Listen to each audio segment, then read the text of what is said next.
அந்த பத்திரிகையாளர் மன்ற தேர்தல் நடந்தபோது இப்போது தேர்ந்தெடுக்கப்பட்டிருக்கக்கூடிய இந்த நிர்வாகிகள் காவல்துறையின் கூலிப்படைகள் என்று நான் வெளிப்படையாக சொன்னேன் தெரியுமா? சேனலில் சொன்ன ஞாபகம் இருக்கா? இந்த கூலிப்படைக்கான வேலையை பார்த்து கொண்டிருக்கிறார்கள். நம்ம ஏற்கனவே நமது நிகழ்ச்சியில் இந்த வாராகி மேலே சிபிசிஐடி ஒரு வழக்கில் கைது பண்ணியிருக்காங்கன்னு சொன்னேன்ல. இதெல்லாம் நாட்டு மக்கள் தெரிந்து கொள்ள வேண்டும். அடுத்தடுத்து வழக்குகளில் வராகி கைது செய்யப்பட்டு கொண்டே இருக்கிறார். அதாவது வராகி குறைந்தது 3-4 மாதங்களுக்கு சிறையிலிருந்து வெளியே வரக்கூடாது. டேவிட்சன் தேவாசீர்வாதமும் சேர்ந்து என் மீது தொடர்ந்து பொய் வழக்குகளை போட்டு வராங்க. நீதிமன்றத்தின் மூலமாக நிச்சயமாக அதுக்கான ஒரு தீர்வு ஏற்படுத்துவோம். இந்த தமிழக முதலமைச்சர் அதையெல்லாம் உணர மாட்டேங்கிறாரு. இன்னைக்கு தமிழக முதலமைச்சர் திமுக ஆட்சி நடக்கல, போலீஸ் கலாச்சாரம் ஆட்சி நடந்துருக்கு. கண்டிப்பாக முதலமைச்சர் நடவடிக்கை எடுப்பான்னு நம்புறோம். என்ன காரணம் என்று கேட்டால், அவர் டைஷாவில் குடியிருக்கார். டைஷாலன்னா இந்த உயர் அதிகாரிகள் குடியிருக்கக்கூடிய இடம். ஐஸ்கிரீம் அதிகாரி அங்கே தான் குடியிருக்கார். திரு வராகி அவர்கள் ஒரு ஐஏஎஸ் அதிகாரியோட வீட்டுக்கு வாடகைக்கு போகிறாரு. இந்த வராகி ஏற்கனவே கடந்த முறை கைது செய்யப்பட்டவுடன் அந்த ஐஏஎஸ் அதிகாரி இறந்துட்டார். அவங்க மனைவி அந்த ப்ராப்பர்ட்டி மெயின்டைன் பண்ணிட்டு இருக்காங்க. போலீஸு அந்த வீட்டின் உரிமையாளர் இருக்காங்கல்ல, அந்த ஐஏஎஸ் அதிகாரியோட மனைவி, அவங்ககிட்ட போய் வராகியை காலி பண்ண வைன்றாங்க. காலி பண்ண வையின்னு சொன்ன உடனே அவங்க ஏன்ப்பா காலி பண்ணுப்பா அப்படின்ட்டு கேட்குறாங்க. மாதிரி என்ன ப்ரெஷர் போடுறாங்க போலீஸ், காலி பண்ணுங்கன்னு சொன்னோம். திடீர்னு நீங்கள் காலி பண்ணு சொன்னால் நான் எப்படிமா காலி பண்ணுறது, அப்படிலாம் காலி பண்ண முடியாது, ஒரு 6 மாதம் டைம் கொடு அப்படின்ட்டு சொல்கிறார். சார் அவர் 6 மாதம் டைம் கொடுன்னு கேட்குறாரு. அப்படின்னு சொன்ன உடனே நீ போய் விருகம்பாக்கம் போலீஸ் ஸ்டேஷனில் கம்ப்ளைண்ட் கொடு, வீட்டை காலி பண்ண மாட்டேறான்ட்டு சொல்கிறாங்க. இந்த அம்மாவும் கம்ப்ளைண்ட் கொடுக்குறாங்க. கொடுத்தவொடனே இதெல்லாம் தெரிஞ்சுக்கணும் நாட்டு மக்கள். அதாவது என்னென்னா, டேய் நாங்கள் ஆஃபீஸர் இருக்கோம், நீ எப்படிங்க இருக்க? அவர் மாதம் 50,000 வாடகை கொடுத்துட்டு தான் இருக்கார் வராகி. சொன்ன உடனே விருகம்பாக்கம் போலீஸ் ஸ்டேஷனுக்கு வராகி கூப்பிட்றாங்க. நீ என்ன வீட்டை காலி பண்ணலன்னு. அவர் வராகி வழக்கறிஞரோடு போய், இந்த பாருங்கள், ஒரு உரிமையாளர் வீட்டை வாடகைக்கு விடுறது, வீட்டை காலி பண்ண சொல்கிறது, இதெல்லாம் சிவில் பிரச்சனை. அந்த உரிமையாளருக்கு நான் வீட்டை காலி செய்ய வேண்டும் என்றால் அவர் சிவில் நீதிமன்றத்தை தான் அணுக வேண்டும், காவல்துறைக்கு இதில் ரோல் இல்லைன்ட்டு எழுத்துப்பூர்வமாக பதில் கொடுத்தோன்னே போலீஸால் ஒன்றும் பண்ண முடியல. வராகி கோர்ட்டில் சிவில் சூட்டு போட்டுட்டு நான் உடனடியாக என்னால் காலி பண்ண முடியாது, இவங்க ஒப்பந்தத்தை மீறாங்கன்னு சொல்லி அது சிவில் லிட்டிகேஷன் நடந்துகிட்டு இருக்கு. இப்போது போலீஸே நினச்சாலும் வராகியை காலி பண்ணி வைக்க முடியாது. மேட்ரு பெண்டிங் இன் கோர்ட். வராகி வாடகையை நீதிமன்றத்தில் கட்டிக்கிட்டு இருக்கார். ரைட்டா? போகும்போது வரும்போதெல்லாம் வராகி போடுறார். நம்ம கைது பண்ணி ஜெயிலில் வச்ச அக்யூஸு வராகியை கைது பண்ணது காரணம் அது பழைய கதை. ஐஸ்கிரீம் அதிகாரியை பற்றி, ஐஸ்கிரீம் அதிகாரியின் லீலைகளை சமூக வலைத்தளத்தில் எழுதியதால் தான் அவர் கைது செய்யப்பட்டு குண்டர் சட்டத்தில் போடப்பட்டார்.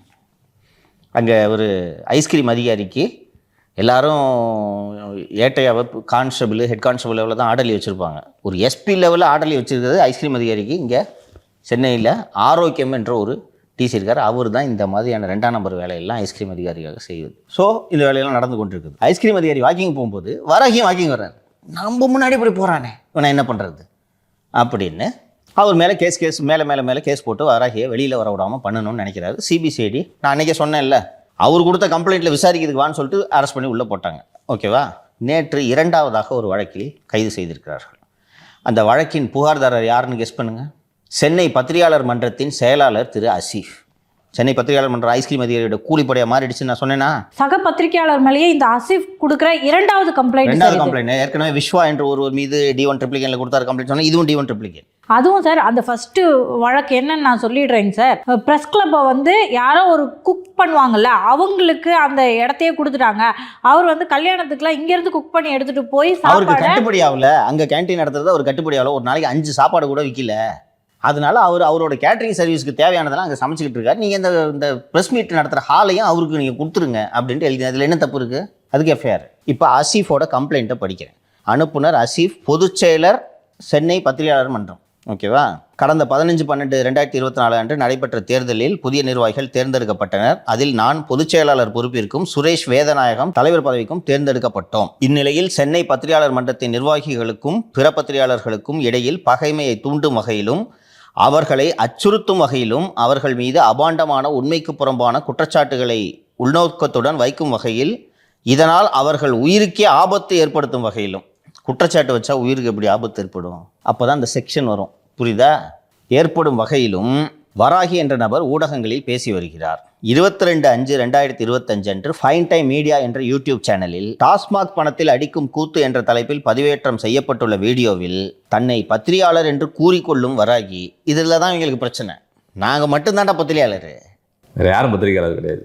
கூறிக்கொள்ளும் வராகி என்ற நபர் பேசியுள்ளார். அதில் டாஸ்மாக் நிறுவனத்தின் மேலாண் இயக்குனர் விசாகன் அவர்களுக்கு பிரஸ் கிளப் சார்பில் ஒரு கடிதம் எழுதியுள்ளதாக கூறியுள்ளார். அந்த கடிதத்தில் பத்திரிகையாளர்கள் வறுமையில் இருப்பதால் அவர்கள் பொங்கல் கொண்டாடுவதற்கு பணம் வேண்டும் என்று திரு விசாகன் அவர்களிடம் சென்னை பத்திரிகையாளர் மன்றம் கேட்டதாக பேசியுள்ளார். மேலும் பத்திரிகையாளர்கள் என்ற பெயரில் பத்திரிகையாளர் மன்றத்தில் புரோக்கர்கள் நுழைந்து விட்டதாகவும் நிர்வாகிகளை புரோக்கர் பசங்கள் என்று மிகவும் கீழ்த்தரமாகவும் பேசியுள்ளார். சென்னை பத்திரிகையாளர் மன்ற நிர்வாகிகள் மற்றும் அரசு அதிகாரி ஒருவருக்கு எதிராக வாராகி முன்வைத்துள்ள இந்த அடிப்படை ஆதாரமற்ற குற்றச்சாட்டுகள் அரசு அதிகாரியின் மீது மக்களுக்கு அவநம்பிக்கை ஏற்படுத்துவதுடன் அவருக்கு எதிராக பகைமையை தூண்டும் வகையிலும் அமைந்துள்ளது. யாருக்கு எதிராக? அதிகாரிகளுக்கு. விசாகனுக்கு எதிராக. அவரே இடி கேஸில் மாட்டிக்கின்னு முழிச்சுன்னுக்கிறாரு. அவருக்கு எதிராக பகைமையை ஏற்படுத்துகிற மாதிரி பேசிட்டான். அப்படி விசாகன் தானே கம்ப்ளைண்ட் கொடுக்கணும். ஆனால் அதுக்காக தான் கூலிப்படை ரெடியாக இருக்குதுல்ல. கூலிப்படைகிட்ட சொன்ன உடனே கம்ப்ளைண்ட் கொடுக்குறாங்க. அமைந்துள்ளது. பத்திரிகையாளர் மன்றம் மற்றும் மன்ற நிர்வாகிகளுக்கும் திரு விசாகன் ஐஏஎஸ் அதிகாரி அவர்களுக்கும் எந்த கடித தொடர்பும் இல்லாத நிலையில் ஒரு அவதூறான குற்றச்சாட்டை கூறி பத்திரிகையாளர்களுக்கும் அரசு அதிகாரிகளுக்கும் இடையே மோதல் போர்க்கை ஏற்படுத்தும் எண்ணத்துடன் இந்த குற்றச்சாட்டை வராகி கூறியுள்ளார். அதாவது என்னன்னா, இரு பிரிவினருக்கிடையே வன்முறையை தூண்டுதல். இப்போ ஒருவேளை இது மோதல் தூண்டுற மாதிரி வச்சுக்கிட்டாலும் பத்திரிகையாளர்களும் விசாகனும் என்ன கத்தி எடுத்து வெட்டிக்குவாங்களா? உங்களுக்கு அந்த சட்டம் சொல்கிறது என்னென்னா, இப்போ ஃபார் எக்ஸாம்பிள் இந்துக்களையும் முஸ்லீம்களையும் நான் வம்பா ஏதோ ஒன்று பேசி விட்றேன்னு வச்சுக்கேன், ரெண்டு பிரிவினருக்கிடையே சண்டை வரும்ல, அதுக்கு தான் இந்த செக்ஷன். இரு பிரிவினருக்கிடையே. இது என்ன இரு பிரிவா? ஆகவே வராகி என்ற நபர் மீது தகுந்த நடவடிக்கை எடுப்பதன் மூலம் பத்திரிகையாளர் மன்ற நிர்வாகிகளின் உயிருக்கும் உடைமைக்கும் பாதுகாப்பை ஏற்படுத்தி தர வேண்டும் என்று அரசு இயந்திரத்தின் மீது அபாண்டமான குற்றச்சாட்டை வைத்து அவநம்பிக்கையை ஏற்படுத்துவோருக்கு தகுந்த தண்டனையை பெற்றுத்தர வேண்டும் என்று கேட்டுக்கொள்கிறேன்னு அசீஃப் கம்ப்ளைண்ட் கொடுத்துருக்காங்க. சார் பேசுறதுல என்ன சார் உயிருக்கு ஆபத்து வரப்போகுது? நிதிஷுக்கு சட்டம் தெரியாது, நல்லா சொல்கிறேன். அப்படி பார்த்தீங்களா, அதுலேயே நீங்கள் காசு வாங்கி பொறுக்கி திங்கிறீங்கன்னு சொல்லியிருக்காருன்னு வச்சுக்குவேன். இதில் என்ன இருக்குது? இது அவதூறாக இருக்கலாம். ஓகேவா? நீங்கள் வந்து பொங்கல் கொண்டாட்டத்துக்காக விசாகன்கிட்ட காசு வாங்குறீங்க அப்படின்னு சொல்கிறது அவதூறான குற்றச்சாட்டாக இருக்கலாம். டெஃபமேஷன் போடுங்க கேஸில். அந்த நோட்டீஸ் நான் முன்னாடி சொன்னேன்ல, பத்திரிகையாளர் மன்றத்தின் பெயருக்கும் புகழுக்கும் நீங்கள் களங்கம் விளைவித்து விட்டீர்கள், இந்த குற்றச்சாட்டு சொல்லியிருக்கீங்களே, இது எங்களோட நற்பெயருக்கு களங்கம் விளைவிச்சு டெஃபமேஷன் போடுங்க. கிரிமினல் கேஸ் எப்படி வரும்? அப்போது ஐஸ்கிரீம் அதிகாரி கிரிமினல் கேஸ் போட வேண்டும் என்று நினைப்பதற்கு ஆசிஃப் கூலிப்படையாக தானே பயன்படுகிறாரு. இவர்கள் எப்படி பத்திரிகையாளர் சுதந்திரத்தை பாதுகாப்பார்கள்? இதே போல் மருத்துவக் கல்வி இயக்குநரகம் இருக்கிறது அல்லவா, அந்த மருத்துவக் கல்வி இயக்குனராக தேரணி ராஜன் என்பவர் தேர்ந்தெடுக்கப்பட்டுள்ளார். அவர் வந்து ஒரு புகார் அளிக்கிறார். நான் வந்து இந்த டேட்டில் நான் மருத்துவக் கல்வி இயக்குனராக பதவியேற்றுக் கொண்டேன். கொரோனா கொள்ளையன் தேரணி ராஜன் செவிலியர்களிடம் கஜானா கலெக்ஷன் என்று யூடியூப்பில் வராகி பேசியிருக்காரு. இதனால் இவர் பதிவிட்ட செய்தியை 3000 பேருக்கும் அதிகமானோர் பார்வையிட்டுள்ளனர். இதனால் எனது உறவினர்கள் மற்றும் நண்பர்கள் என்னிடம் நேரிலும் தொலைபேசி மூலமும் தொடர்பு கொண்டு விசாரித்து வருவது மன அழுத்தத்தை ஏற்படுத்தியுள்ளது. இந்த பொய் செய்தியானது மக்களை கொதிப்படைய செய்து மருத்துவத்துறைக்கும் பொதுமக்களுக்கும் இடையே பகையை ஏற்படுத்தி அரசுக்கு எதிராக போராட்டத்தை தூண்டும் வகையில் சமூக பதற்றத்தை ஏற்படுத்தும் விதமாக உள்ளதுன்னு தேரணி ராஜன் கீழ்ப்பாக்கு ஸ்டேஷனுக்கு ஒரு புகார் அனுப்பி அதில் 2வது வழக்காக கைது பண்ணியிருக்காங்க. இது ரெண்டுமே பார்த்தோன்னா சோஷியல் மீடியாவில் எழுதின வழக்கு. இதுக்கு கைது பண்ணுமா? எந்த சமூகத்துக்கு வந்து சண்டையை உருவாக்குற மாதிரி? அதாவது பொதுமக்கள்லாம் வந்து மருத்துவ கல்வி இயக்குனர் தேரணி ராஜன் வந்து லஞ்சம் வாங்குறாரு அப்படின்ட்டு ஒரு குற்றச்சாட்டை சொன்னதுனால பொதுமக்கள் போய் அவர் கூட மோதுறாங்க. அரசுக்கு எதிராக பதற்றம் ஏற்பட்டு விட்டது.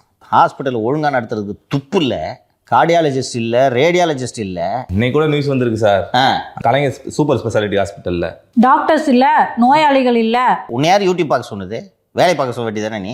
தேரணி ராஜனுக்கு கிரீவன்ஸ் இருந்துச்சுன்னா நீங்கள் டெஃபமேஷன் ஃபைல் பண்ணுங்க. அதுக்கு சட்டத்தில் இடம் இருக்கு. நீதிமன்றத்தில் உத்தரவு வாங்கி அவர் சம்மந்தப்பட்ட யூடியூபர் நீக்குவதற்கும் உரிமை இருக்கிறது. இது போல இன்னும் 15 வழக்குகளில் வராகி கைது செய்யப்பட இருக்கிறார். அடுத்து குண்டாஸ் சார். இப்போ வராகி செய்ய வேண்டியது, நான் டைஷா வீட்டை காலி பண்ணுறேன்னு சொல்லிட்டாருன்னா ஹி வில் பி ரிலீஸ். இப்படி பேச்சுவார்த்தையை ஐஸ்கிரீம் அதிகாரி சார்பாக ஆரோக்கியம் நடத்தி கொண்டிருக்கிறார். இப்படி ஒரு அதிகாரி செய்து கொண்டிருக்கிறாரு. இது முதல்வருக்காக செய்யப்படுகிறதா? ஒரு அதிகாரி அவருக்காக தானே செஞ்சுக்கிட்டு இருக்காரு. இப்போ நம்ம இதை வீடியோவில் பேசுகிறோம், இதை பார்க்குறவங்க எல்லாம் என்னையா கவர்மெண்ட்டுன்னு நினைப்பாங்களா, நினைக்க மாட்டாங்களா? அப்போ இந்த அதிகாரிகள் இப்படிலாம் பண்ணுறதை வேடிக்கை பார்த்துக்கிட்டு இவர் அனுமதிக்கிறாருன்னா அப்போ என்னப்பா முதல்வர்? மாலதி கேட்டாங்க, பாதுகாப்பாக உணர்றீங்களான்னு. இதெல்லாம் தவிர்க்கணும். நீங்கள் ஏற்கனவே இது போல் யூடியூப்பில் பேசுகிறவங்க மேலே பொய் கேஸ் போட்டதுக்கு நீதிமன்றங்கள் கண்டனம் தெரிவித்து இருக்கிறது அல்லவா? அப்போ திருப்பி ஒரு அதிகாரி இதை திருப்பி பண்ணிட்டு இருக்காரு, இதை வேடிக்கை பார்த்துருக்காருன்னா பொம்மை தானே அவர். எப்படி பாதுகாப்பாக உணர முடியும்? இல்லை, இப்போ டைஷாவில் வந்து நம்ம ஏற்கனவே பேசியிருக்கோம், மிகப்பெரிய அளவில் பாதுகாப்பு இருக்கும். ஒருவேளை அவர் வெளியே போனார்னா அவர் வீட்டில் இது மாதிரி சாக்கடை அள்ளி ஊற்றுறதுக்கு அதுக்காக தான் இருக்கும். நீ இங்கே இருக்கிற, நான் எப்படி சாக்கடைக்கு ஆள் அனுப்புறது? சாக்கடை எடுத்துக்கிட்டு கீழ்ப்பாக்கில் நீங்கள் தனியார் வீட்டில் குடியிருந்தீங்க, சேர் பாபுட்டையும் செல்வ பிறந்திட்டையும் சொல்லி ஒரு டீம் அனுப்பிச்சி விட்டேன். டைஷால இருந்தால் நானே பக்கத்து வீடாக இருக்கலாம், உள்ளே வர முடியாதுல்ல. அதுக்கு தான் நீ அங்கே இருக்கக்கூடாது. ஒரு அதிகாரி இவ்வளவு ஆட்டம் போட்டு கொண்டு இருக்கிறார், இதை கண்ட்ரோல் பண்ணக்குள்ளனா என்ன சிஎம் அவரு?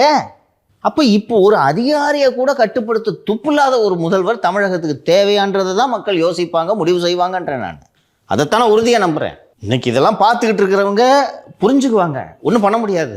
ஆனால் ஒரு சிம்பிள்ப்பா, பழனிசாமி விடுவாரம்மா, திருப்பி இந்த சாகடை போட்ட மேட்டர், ஊத்துற மேட்டர் எப்படி பேசுகிறாரு?